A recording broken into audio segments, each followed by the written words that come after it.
과거에 우리 한국 교회는 가난하고 헐벗고 굶주린 사람들을 위해서 양로원을 짓고 고아원을 짓고 학교와 병원들을 세우면서 사회에 좋은 영향력들을 많이 그렇게 행사를 하였습니다. 그로 인해서 빠른 속도로 복음이 전파되었고 그 결과 아주 짧은 시간에 1,000만 성도라는 그러한 쾌거를 이루었습니다.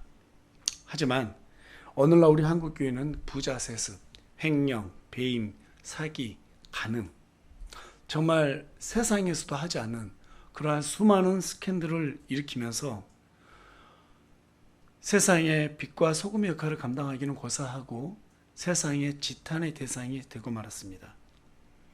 그런데 여러분들께서 잘 아시다시피 주중에 설상가상으로 한국 기독교 총회장 역임했다라고 하는 정광훈이라는 사람으로 인해서 코로나 사태가 급속도로 확산되기에 이르렀습니다. 그로 인해서 수도권에 소재하고 있는 모든 교회들이 이번 주부터 대면 예배를 금지하는 그러한 행정명령을 받게 되었습니다. 사실상 교회는 사형 선고를 언도받는 것과 다름이 없습니다. 여러분, 집합 금지 대상 고위험 시설에 해당하는 나이트클럽, 룸살롱, 유흥주점과 똑같은 취급을 교회가 지금 당하고 있는 것입니다. 참으로 정말로 참담하고 수치스러운 일이 아닐 수가 없습니다. 심지어 어떤 식당에서는 기독교인 출입 금지라는 그러한 문구를 입구에 적어서 붙여 놓았습니다. 거의 개조심, 팻말과 다름이 없다고 저는 여겨졌습니다. 그런데 식당뿐만 아니라 이번 사태로 인해서 문을 닫게 된 수많은 업종의 사장님들마저도 기독교인들을 원망하고 정말 죽이고 싶다라고 하는 그러한 엄만 섞인 말들을 들을 수가 있었습니다. 교회가 예배를 금지당한 것은 정말 일제강점기 이후에 처음 있는 초유의 사태라 참으로 당황스럽습니다. 인간의 탐욕이 코로나 사태를 불러온 것이라면 예배 금지를 당한 것도 교회들이 하나님을 버리고 탐욕을 선택한 결과라고 저는 생각합니다. 여러분, 성경에서 교회는 그리스도의 몸이고 우리 모든 성도들은 그분의 그 몸을 세우기 위한 책무를 맡은 자라고 에베소서 4장 13절은 기록하고 있습니다. 그런데 우리의 방종과 탐욕과 방관이 예배마저도 드릴 수 없는 그러한 사태를 불러오고야 말았습니다. 정말로 마음이 갈기갈기 찢어지는 것 같습니다. 저는 지금 이 사태를 통해서 하나님이 우리에게 무엇을 원하시고 또 무슨 말을 하고 싶으시고 어떤 교회를 원하는지 깊게 생각해 보는 그런 계기로 주셨다고 생각합니다. 우리가 오늘 본문으로 선택한 계시록 2장과 그리고 또 그 뒤에 3장을 보게 되면 우리 주 예수 그리스도께서 이 땅에 재림하시기 전에 마지막 때 놓인 7개의 교회를 소개하고 있습니다. 그런데 그 교회들을 보니까 예수님께서 전부 다 평가하고 진단하는 그러한 내용들로 기록되어 있어요. 공통점은 한 가지입니다. 천만 맞는 모든 교회들에게 하는 말이 뭐라고 말합니까? 회개하라. 회개하라는 말입니다. 이 시대 가운데 하나님이 우리에게 요구하는 것은 진정한 회개입니다. 이 시대 가운데 우리 교회들에게 하나님께서 요구하는 것은 회개입니다. 우리가 회개하지 않으면 우리 한국 교회는 망하고 말 것입니다. 여러분, 그래서 제가 어제 여러분들께 우리 홈페이지에다가 글을 올린 것처럼 지금 우리가 정말로 금식하며 하나님 앞에 회개해야 될 때라고 저는 그렇게 생각을 해요. 주중에 정말 예배 금지라고 하는 이러한 사태를 직면했을 때 마음이 너무 아팠어요. 그리고 하나님 앞에 기도하는 가운데 금식하라고 하는 그러한 감동을 받았습니다. 하나님께서 주시는 그러한 마음이라고 저는 확신합니다. 하나님이 교회가 예배 드리지 못하게 막은 이유가 나름 있다라고 생각을 합니다. 회개 없는 예배는 예배가 아니기 때문입니다. 그런 예배는 하나님께서 받아들이지 않기 때문입니다. 기뻐하지 않기 때문입니다. 그렇다면 저와 여러분이, 그리고 우리 기독교가 회개할 것이 무엇일까? 이걸 생각해 봐야 되지 않겠습니까? 이것을 알아보는 것이 무엇보다 중요하다는 생각이 들어서 오늘부터 몇 주간에 걸쳐서 요한계시록에 기록된 이 7 교회를 통해서 마지막 때의 교회를 향한 하나님의 메시지, 마지막 때의 교회를 향한 하나님의 메시지라는 주제를 가지고 여러분과 함께 말씀을 나누기를 원합니다.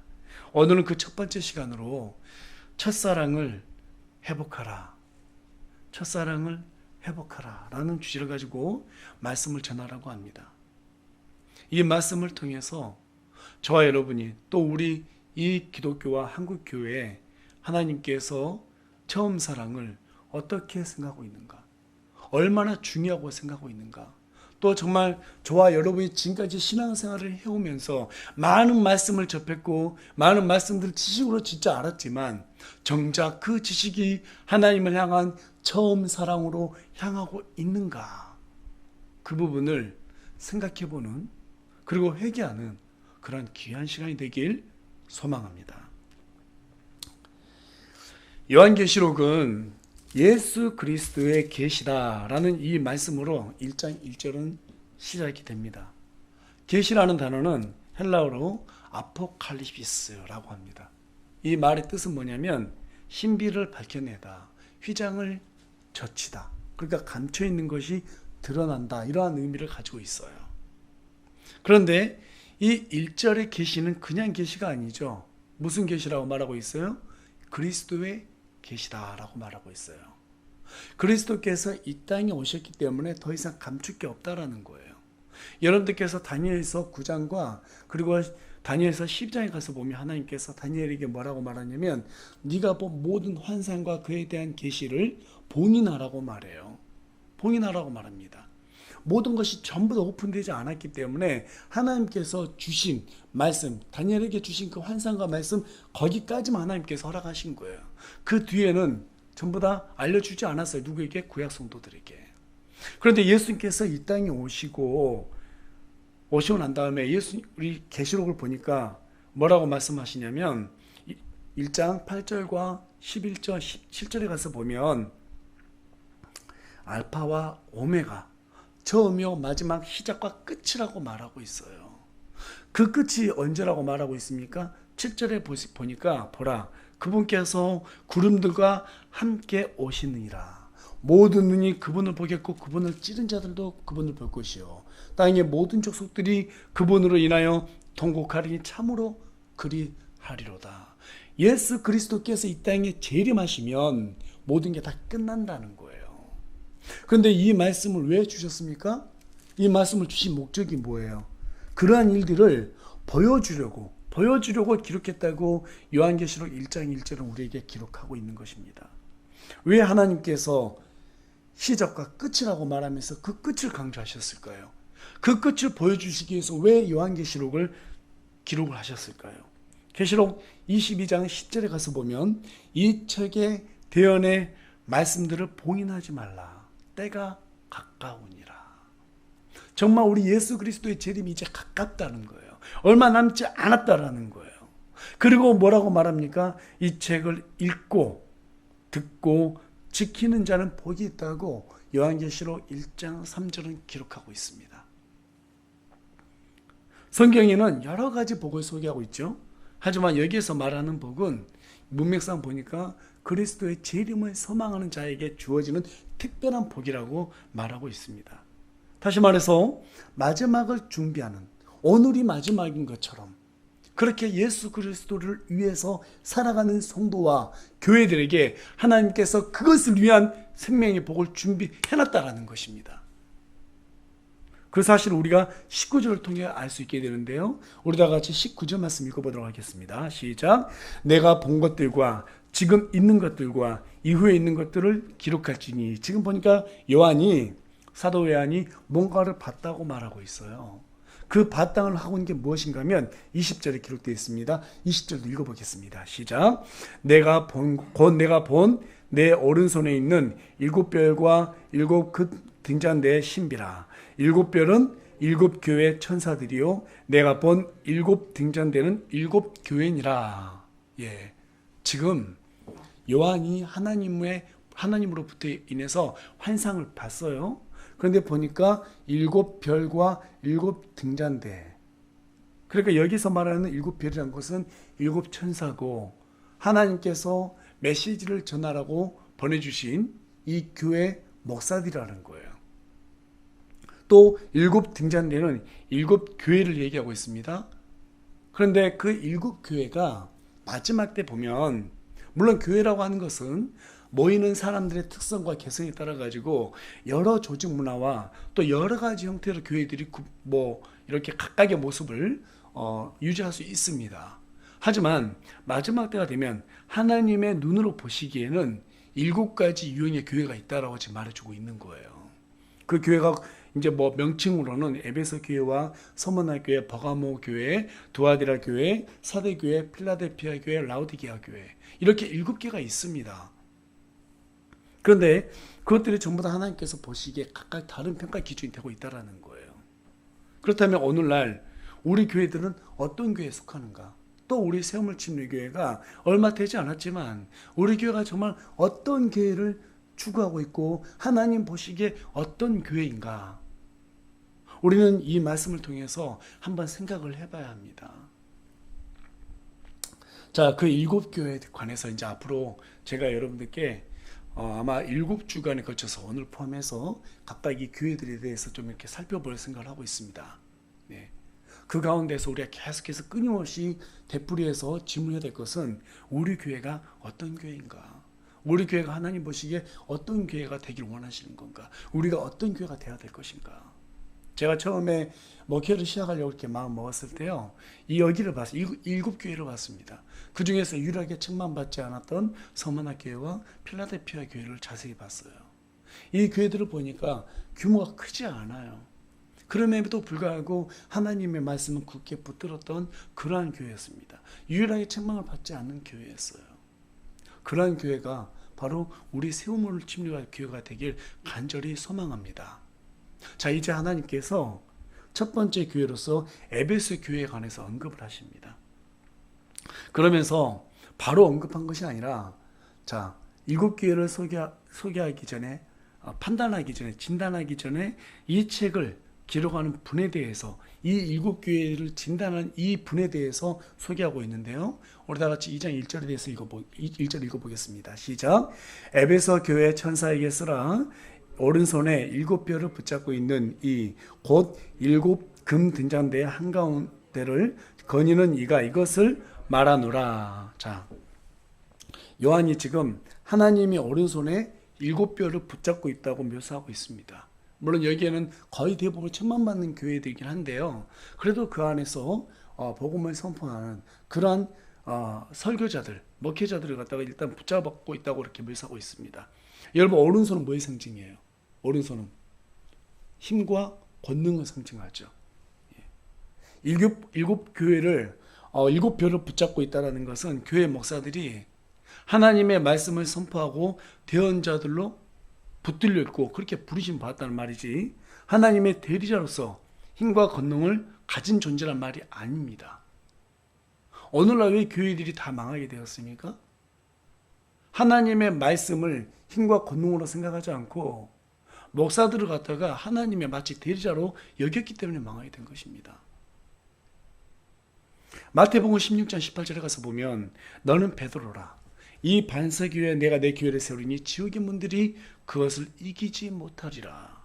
베드로가 지옥의 문을 이기지 못하게 하는 사람이 아니에요.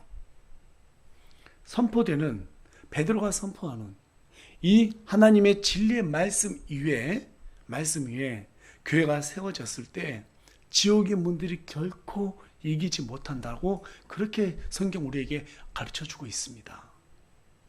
결코 사람이 진리가 될 수 없기 때문에 교회는 사람을 보면 망가지게 되어 있어요. 그래서 여러분들이 교회를 섬길 때 누군가에게 잘 보이기 위해서, 사람을 위해서 한다고 생각하면 안 됩니다. 할머니가 여러분 손주를 왜 사랑해요? 남의 손주 사랑하는 거 봤어요? 내 손주 사랑하죠. 왜 사랑합니까? 내 친자식이 자식이기 때문에 사랑하는 거예요. 내 자식을 사랑하는 그 사랑으로 손주를 사랑하는 거예요. 그렇지 않습니까? 우리가 하나님을 사랑하기 때문에 이 교회를 사랑하고, 우리가 하나님을 사랑하기 때문에 우리 형제 자매를 사랑해야 되는 것이지, 사람에게 잘 보이기 위해서, 또는 내가 드러나기 위해서, 내가 누군가에게 인정받기 위해서 그러한 열심을 하나님께서는 전혀 원하지 않았습니다. 많은 분들은 자신들의 열심으로 하나님을 속일 수 있다고 생각합니다. 여러분 자신은 속일 수 있어요. 하지만 하나님을 속일 수는 없습니다. 그것을 우리 머릿속 깊숙이 늘 박아놔야 돼요. 그렇지 않고 뭔가 일을 하고, 그렇지 않고 뭔가를 갖다가 하려고 하다 보면 정말 헛일하는 것입니다. 하나님 앞에서 하나님 앞에 설 때 나중에 하나님께서 너 헛일했어. 내가 너 인정 안 해. 그때 서운해봐야 후회봐야 아무 소용이 없다라는 거예요. 여러분, 건강한 교회는요, 사람에게 의존하지 않는 교회입니다. 돈에 의지하지 않습니다. 말씀에 의존하는 교회여야 합니다. 말씀대로 살아가는 교회여야 합니다. 여러분, 근데 그게 쉽지가 않아요. 그런 교회 가운데 머물고 있으면요, 정말 불편하고 힘들어요. 왜 그렇습니까? 우리가 지금까지 너무 편하게 살아왔거든요. 말씀대로 살아간다는 거 정말 쉽지 않습니다. 자, 그런데 또 우리 주 예수님께서 7 등잔대 한가운데 지금 거닌다고 말씀하고 있어요. 등잔대는 뭐라고 그랬어요? 교회라고 그랬죠. 교회의 주인은 우리 주 예수 그리스도이기 때문에 오직 우리 주 예수 그리스도만이 교회를 판단할 수 있고 심판할 수 있습니다. 지금 교회 가운데 이렇게 거닐고 있다는 거예요. 우리나라에 약 6만 개가 넘는 교회가 있습니다. 그 교회 가운데 우리 하나님께서 다 거닐고 계세요. 그러면서 각각 진단하세요. 평가하세요. 이 교회는 이 7교회 중에서 어떤 교회에 속하는구나. 이 교회는 지금 어떤 교회구나. 책망할 걸 쫙 리스트로 뽑아놨어요. 칭찬할 것도 쫙 이렇게 뽑아놨을 거예요. 그런데 지금 에베소 교회를 보게 되면 하나님께서 먼저 칭찬하는 말로 시작하죠. 우리가 칭찬하는 말, 그 말씀 보도록 하겠습니다. 2절과 3절입니다. 다 같이 읽겠습니다. 시작. 내가 내 행위와 수고와 인내와 또 내가 악한 자들을 용납하지 못함을 아노니 스스로 사도라고 말하거나 사도가 아닌 자들을 내가 시험하여 그들이 거짓말하는 자들임을 알아내었으며 또 참고 인내하며 내 이름을 위해 수고하고 낙심하지 아니하였느니라. 자, 2절하고 3절을 보니까 정말 좋은 교회예요. 분별력도 있고 나름 어떻습니까? 최선을 다하는 교회라는 것을 알 수 있습니다. 그렇죠? 또 계속해서 6절도 한번 보겠습니다. 6절 읽겠습니다. 시작. 그러나 내게 이것이 있으니 곧 내가 니골라다의 행위를 미워하는도다. 자, 보세요. 니골라다의 행위가 뭡니까? 성도들을 거짓말로 계급을 만들어서 지배하려고 하는 그러한 지배계층을 얘기하는 거예요. 니콜라우스라고 합니다. 지배계층을 얘기해요. 오늘날 평신도라는 말이 많이 있어요. 그렇죠? 여러분, 성경에 평신도라는 말이 있어요? 그런 말 없어요. 왜 그래요? 구약하고 신약을 구분하지 못하고 있기 때문에 그런 말이 나오는 거예요. 앞에 서서 설교하는 사람들, 목사들, 목회자들, 여러분 다 같은 형제입니다. 특별한 권한이 부여되지 않았어요. 과거에 뭐 제사장 이런 거 아니에요. 하지만 성경은 2배나 존경하라고 말하고 있습니다. 존중의 대상인 것은 확실해요. 하지만 절대적으로 뭐 제사장들처럼 뭔가 권한이 부여되고 특별한 존재가 결코 아니라는 말이에요. 그렇다고 해서 무시하라는 말은 결코 아닙니다. 무시하면 하나님 앞에 죄가 되는 거예요. 그런데 지금 에베소 교회가 이 신약교회 면모를 아주 잘 가지고 있다는 것을 우리가 보여주고 있어요. 이런 니골라단 교리를 구분했다라고 하는 것은요, 정말 신약교회가 무엇인지를 잘 보여주고 있다, 잘 알고 있다는 뜻입니다. 먼저 우리가 내 행위와 수고와 인내를 한다고 말했는데 야고보서 1장 3절에 가서 보면 너희 믿음에 단련이 인내를 이루는 줄 너희가 알리라. 자, 뭐가요? 믿음의 단련이 인내를 이룬다. 에베소 교회는 믿음과 행위가 일치하는 교회였습니다. 세상의 교회는 많지만 믿음과 행위가 일치하는 교회는 그렇게 많이 찾아볼 수가 없어요. 또 두 번째는 거짓말하는 이런 거짓 대언자들을 시험에서 알아냈다고 말하는 거예요. 이 말이 무슨 말일까요? 올바른 이 교리, 말씀 가운데 반석 가운데 잘 세워진 교회라는 말입니다. 그렇기 때문에 그 반석 가운데 세워진 교회 가운데 거짓 대언자들이 들어왔을 때 어떻게 해요? 전부 다 분별할 수 있다는 거예요. 여러분, 이단들에 대해서 다 연구할 필요가 없어요. 그 수많은 이단들을 왜 다 연구합니까? 그냥 우리가 지금 지고 있는 이 완벽한 성경이 있죠. 이 진리만 바로 알고 있으면 저 사람 딴소리 안 해? 금방 할 수 있게 돼요. 금방 할 수 있게 됩니다. 아무리 이주앞에 많이 만들어도요, 진짜 앞에 딱 하나만 알고 있으면은요, 이게 가짜라는 거 다 분별할 수 있어요. 그 영화 캐치 미 이프 유 캔인가요? 그 영화에 보면 그게 나오잖아요. 사기꾼이 이주앞에를 많이 만들어요. 나중에 FBI에서 일을 하게 됩니다. 그 이주앞에를 전부 다 뭐 1분에 뭐 몇 장씩을 다 걸러내는데 어떻게 그렇게 잘 걸러내냐 물어보니까 진짜가 뭔지 하나만 하면 다 걸러낼 수 있다는 거예요. 말씀도 이 하나만 딱 정확히 알고 있으면 이단도 다 분별할 수 있는 법입니다.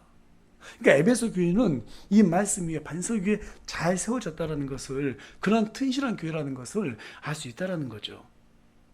또 뿐만 아니라 우리 주 예수 그리스도의 이름을 위해서 인내하고 수고하고 낙심하지 않았단 말하고 있어요. 여러분, 히브리서 11장에 있는 믿음이 무슨 믿음이라고 그랬어요? 인내하는 믿음이라고 그랬죠. 아브라함, 야곱, 다윗, 야곱이 모두 다 하나님의 때를 기다렸던 인내하는 사람들이었습니다. 마침내 그 모든 인내로 인해서 믿음을, 그렇죠? 그 믿음의 확증을 할 수 있었다라는 거예요. 우리가 지금 무엇을 기다리고 있습니까? 인내하며 뭘 기다리고 있어요? 예수 그리스도의 제 이름을 기다리고 있지 않습니까?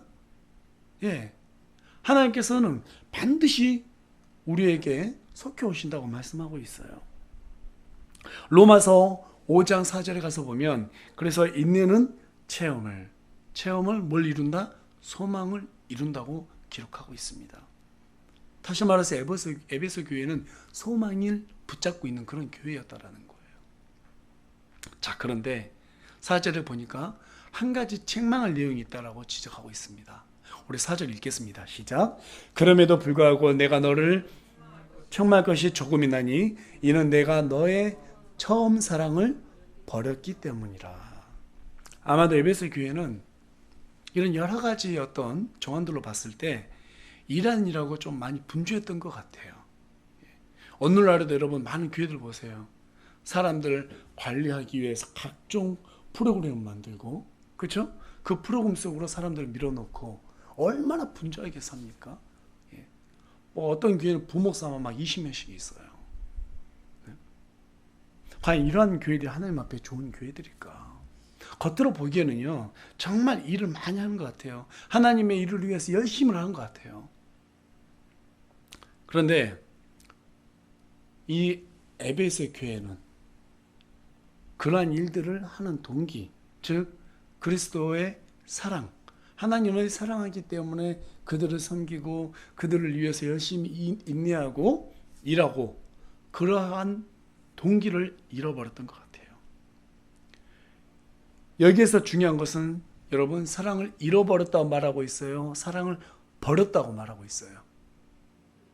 사랑을 버렸다고 말하고 있습니다. 사람이 사랑을 버리는 데는 왜 버리는 줄 아세요? 왜 하나님의 사랑을 버리는 줄 아세요? 나를 너무 사랑하기 때문에 그래요.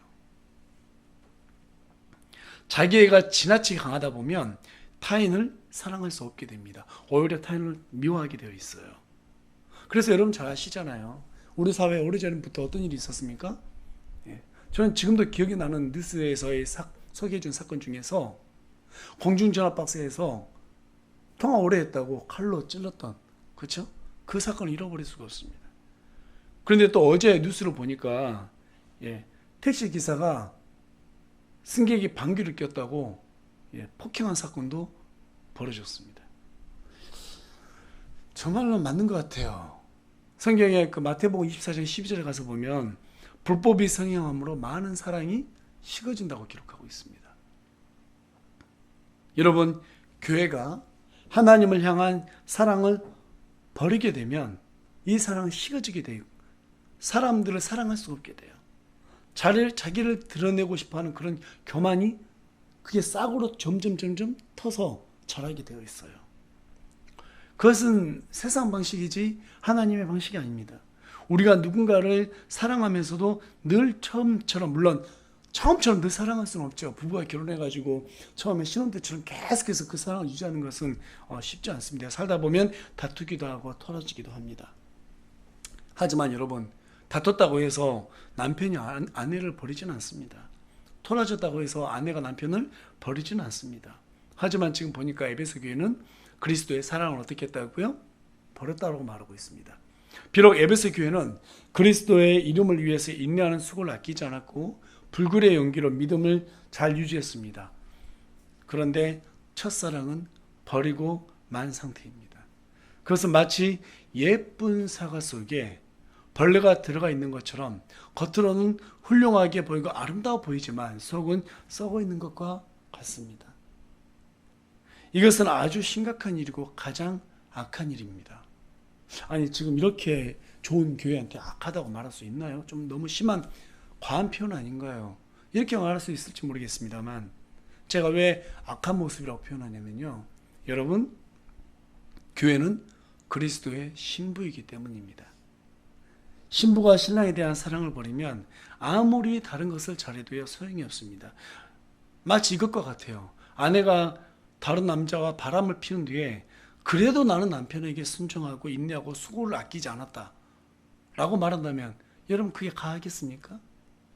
아무리 남편에게 수고하고 잘해주고 하더라도 다른 남자와 바람 피면 이건 끝이에요. 에베소 교회가 바로 그와 같은 위치에 놓여 있었다는 것을 우리에게 보여주고 있다는 사실입니다. 사실 사랑이 없다는 것은 영적으로 병들었다는 증거입니다. 영이 병들면 아무리 교회에서 헌신하고 봉사해도 기쁨이 있을 수가 없어요. 지식이 많아서 이단을 분별하고 거짓 사도들을 가려냈다 하더라도, 그리고 그것으로 인해서 교회를 지켰다고 하더라도 마음은 공할 수밖에 없는 법입니다. 그리스도의 사랑을 버린 교회는 늘 분주하고 시끄럽습니다. 결정적으로 그리스도의 은혜를 값싼 싸구려로 취급합니다. 2차 세계대전 당시에 히틀러에게 순교를 당했던 본 해퍼 목사님은 생전에 값싼 은혜야말로 교회가 경계해야 할 철천지 원수라고 그렇게 말했습니다. 값싼 은혜를 주장하는 사람들을 관찰해 보니까 그 사람들은 어떤 마음을 갖고 있는가, 본해퍼 목사님이 이렇게 얘기해요. 대가나 노력 없이도 은혜를 얻을 수 있다라고 생각한다고 합니다. 계산은 이미 끝났기 때문에 영수증만 제시하면 그 은총을 우리에게 하나님께서 늘 베풀어 주신다고 그렇게 생각한다라는 거예요. 그런 환상 속에 사로잡혀 있는 게 바로 값싼 은혜라고 말했습니다. 하지만 여러분, 하나님이 우리에게 베풀어 주신 그 은총을 우리에게 베푸시기까지 무려 4,000년의 시간을 준비했다는 사실을 기억한다면 함부로 그분의 은혜를 값싸게 여길 수가 없을 것입니다. 하나님이 세상을 이처럼 사랑하사 자신의 독생자 우리 주 예수 그리스도를 희생물로 바쳤다라는 그 사실을 기억한다면 결코 그분의 은혜를 값싼 싸구려로 취급하지는 못할 것입니다. 하지만 지금 에베소 교회는 하나님의 그 은혜를 값싼 것으로 취급하고 그분의 사랑을 버렸습니다. 오직 자신들의 수고와 인내와 행위가 있었지만 그것들을 갖다가 자신들의 자랑거리로 삼았습니다. 그래서 감사가 사라졌습니다. 감격이 사라졌습니다. 하나님을 찬양하는 가운데 더 이상 감동을 느낄 수도 없었습니다. 심지어 하나님의 일을 하면서조차 기쁨을 느낄 수가 없었습니다. 습관처럼 해야 하니까, 부담되니까 하는 것으로 그렇게 생각하고 있었습니다. 여러분, 우리는 지금 처음 사랑을 간직하고 있습니까? 여러분들께서 처음 예수님을 만났을 때 그 사랑 기억하시나요? 그때 하나님을 찬양했던 그 기쁨 기억하세요? 하나님의 일을 했던 그 기쁨 기억하십니까? 댈러스 윌라드 박사는 이렇게 얘기했습니다. 제자가 되지 않고서도 크리스찬이 될 수 있다는 것은 이 시대의 비극이다. 여러분, 왜 정강 같은 사람이 목사가 되고 그런 사람에게 교회들은 왜 운전대를 맡겼을까요? 은혜를 싸구려 취급하고 그리스도의 사랑을 버린 결과가 아닐까요? 저는 거기에 한 표를 던집니다. 하나님은 사랑을 버린 에베소 교회를 보고 고통스러워 하셨습니다. 지금 우리 한국 교회를 보고 고통스러워 하십니다. 에베소 교회는 거짓 사도도 분별하고 성도를 지배하는 니골라당 행위도 배격했습니다. 그럼에도 불구하고 하나님의 사랑을 버린 것에 죄를 여전히 우리 하나님께서는 기억하고 있었어요. 좋은 건 좋은 거지만, 칭찬할 거는 칭찬할 거지만 그 안에 가장 중요한 하나님의 사랑이 빠졌다고 지금 책망하고 있습니다. 그래서 5절에 보니까 하나님이 뭐라고 말합니까? 우리 다 같이 5절도 읽어보겠습니다. 시작. 그러므로 내가 어디로부터 떨어졌는지 기억하고 회개하며 처음 행위를 하라. 여기까지 읽겠습니다. 어디로부터 떨어졌는지 기억하라고 지금 말씀하고 있어요. 여러분, 떨어졌다는 것이 무엇을 의미하는지 아세요? 이사야서 14장 12절에 가서 보면, 오 아침의 아들 루시퍼야, 내가 어찌 하늘에서 떨어졌는가? 민족들을 약하게 만드는 자야, 내가 어찌 끊어져 땅으로 떨어졌는가? 지금 떨어졌단 말을 두 번이나 하고 있어요. 누구한테? 루시퍼한테. 여러분, 떨어졌다는 것은 타락했다는 것을 의미하는 것입니다. 하나님에 대한 사랑을 버린 것이 곧 타락한 것이라는 것을 성경은 우리에게 동의어로 지금 알려주고 있다는 것이에요. 처음에 에베소 교회는 하나님의 왕국과 그분의 의를 첫째로 여겼습니다.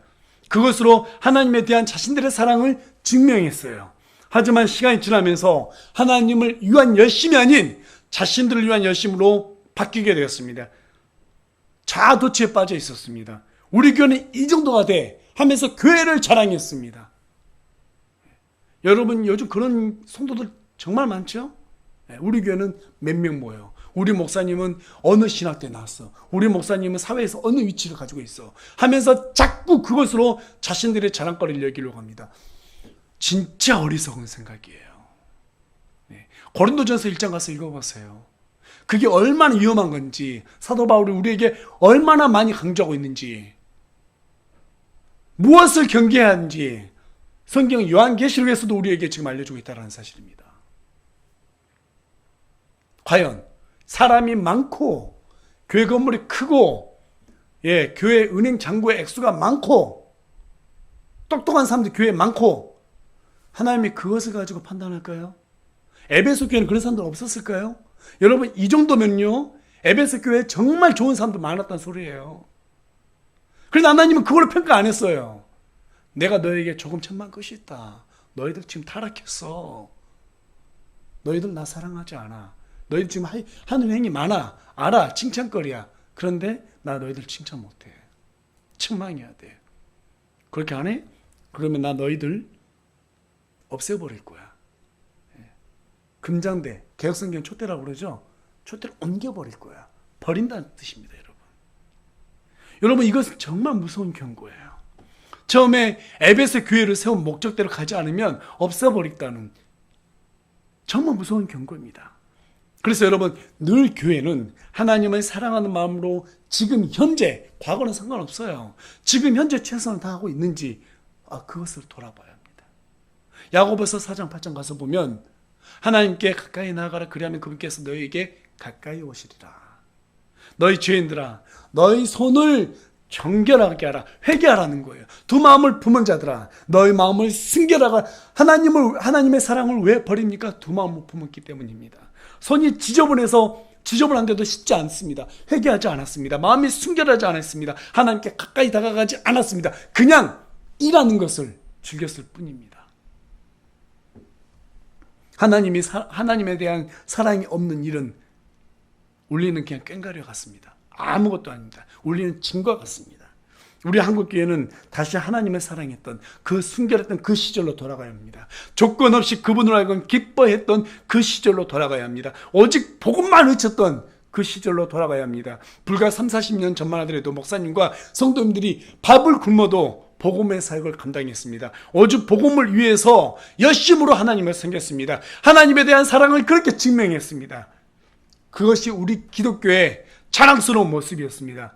아직 우리에겐 그분을 사랑했던 그 고귀한 추억이 남아있습니다. 그 추억만큼 고귀하고 정말 귀한 자산은 없다고 저는 생각합니다. 그 자산을 다음 세대에도 물려줘야 하지 않겠습니까? 다음 세대에 그것을 물려줘야 합니다.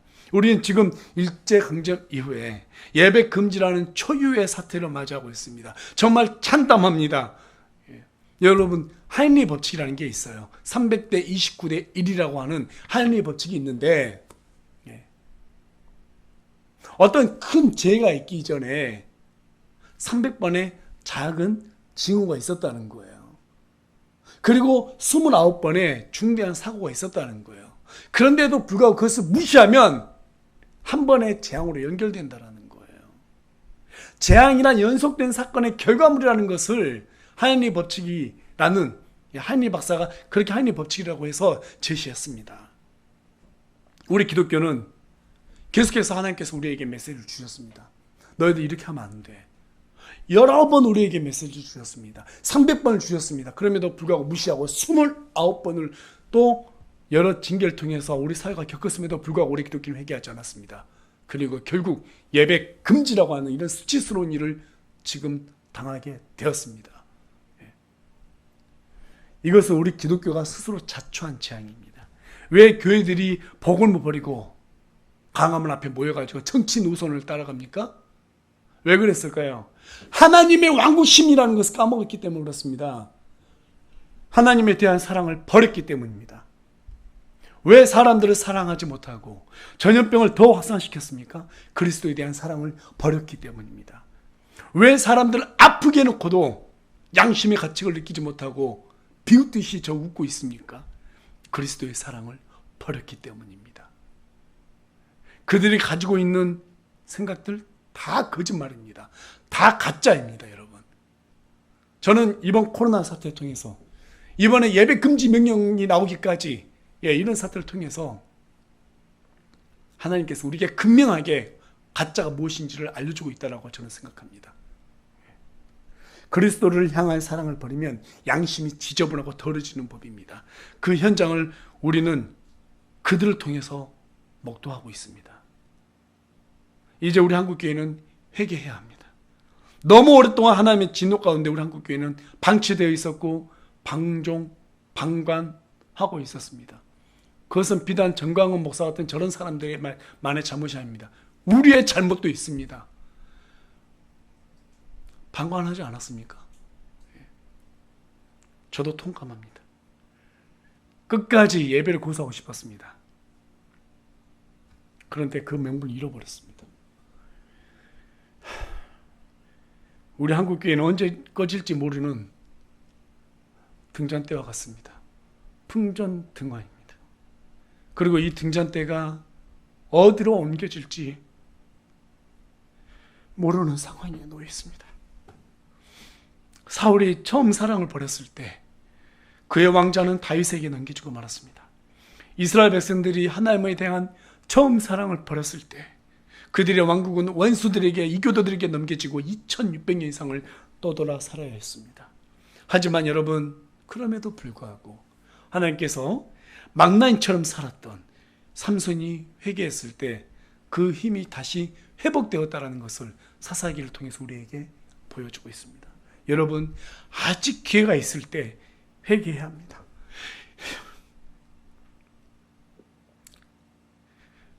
이때를 놓치지 말라고 하나님은 코로나 사태를 통해서 우리를 돌아보게 하고 있지 않은가. 저는 그렇게 생각합니다. 예배를 금지당한 일을 두고 단순한 사안으로 여겨서는 안 됩니다. 단순히 저 정광 목사 때문에 이런 일이 생겼다고 원망해서도 안 됩니다. 저 구구파들 때문에 그렇다고 탓하는데 시간을 보내서는 안 됩니다. 지금 하나님은 처음 사랑을 버린 우리 한국교회 가증한 예배를 거부하고 있다는 사실을 깨달아야 합니다. 회개의 바람이 불지 않으면 우리 한국교회는 영영 예배를 회복할 수도 없다는 말과 그 말로 저는 그런 경고로 받아들여야 한다고 생각합니다.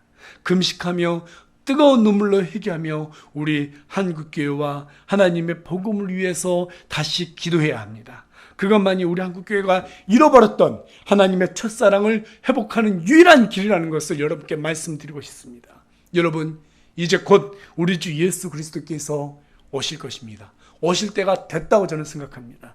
지금 돌아가는 이 시국에 가만히 여러분들께서 영을 열고 귀를 기울여 보시기 바랍니다. 그러면 당당하고 쩌렁쩌렁하게 선포했던 한 남자의 목소리가 들릴 것입니다. 회개하라. 하늘의 왕국이 가까이 왔느니라. 우리 따라서 해볼까요? 회개하라. 하나님의 왕국이 가까이 왔느니라. 2000년 전에 순교당했던 침례자 요한이 외쳤던 이 말씀은 지금도 여전히 살아서 우리 마음속에 고동치고 있습니다. 여러분, 하나님의 왕국이 임할 날이 얼마 남지 않았습니다. 하나님께서 우리에게 베풀어 주신 그 사랑을 간직하며 당당하게 지치지 말고 인내하고 기다리시기 바랍니다. 그렇게 하면 분명히 하나님은 저와 여러분과 또 우리 세우물 침례교회를 통해서 또 그러한 교회들 통해서 순수한 교회를 통해서 이 어려운 시국을 다시 한번 일으켜 세워주실 것입니다. 믿습니까? 우리 다 같이 마지막으로 호세아서 6장 1절 말씀 읽고 마치도록 하겠습니다. 호세아서 6장 1절 말씀입니다.